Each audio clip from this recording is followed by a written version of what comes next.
نحمدہ ونصلی علی رسولہ الکریم اما بعد۔ حضرت ابو ایوب انصاری رضی اللہ عنہ سے مروی ہے کہ رسول اللہ صلی اللہ علیہ وسلم نے فرمایا، وطر پڑھنا ہر مسلمان کے ذمہ ہے، جو پسند کرے وہ 5 پڑھے، جو پسند کرے وہ 3 وطر ادا کرے، اور جو پسند کرے وہ 1 وطر ادا کرے۔ اسے امام ابو داؤد، امام نسائی اور امام ابن ماجہ نے روایت کیا۔ ایک تشہد اور سلام سے 3 وطر ادا کرنا مسنون ہے۔ پہلی رکعت میں سورۃ الاعلی، دوسری میں سورۃ الکافرون اور تیسری میں سورۃ الاخلاص پڑھنی مسنون ہے۔ نماز مغرب کی طرح 2 تشہد اور 1 سلام سے 3 وطر ادا کرنا مسنون عمل نہیں۔ وطروں میں دعائے قنوت رکوع سے پہلے اور بعد میں دونوں طرح پڑھنی جائز ہے۔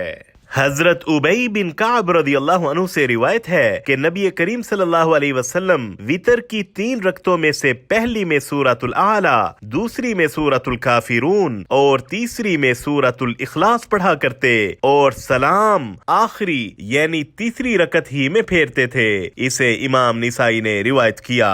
نبی مکرم صلی اللہ علیہ وسلم نے نماز وطر میں دعائے قنوت پڑھنے کے لیے مختلف دعائیں سکھلائیں۔ حضرت حسن بن علی رضی اللہ عنہ سے مروی ہے کہ رسول اللہ صلی اللہ علیہ وسلم نے مجھے وطروں میں پڑھنے کے لیے یہ دعائے قنوت سکھلائی: اللہم اہدنی فی من ہدیت، وعافنی فی من عافیت، وتولنی فی من تولیت، وبارک لی فیما اعطیت، وقنی شر ما قضیت، فانک تقضی ولا یقضى علیک، انہ لا یذل من والیت ولا یعز من عادیت، تبارکت ربنا وتعالیت۔ اسے امام ترمذی، امام ابو داؤد، امام نسائی، امام ابن ماجہ اور امام دارمی نے روایت کیا۔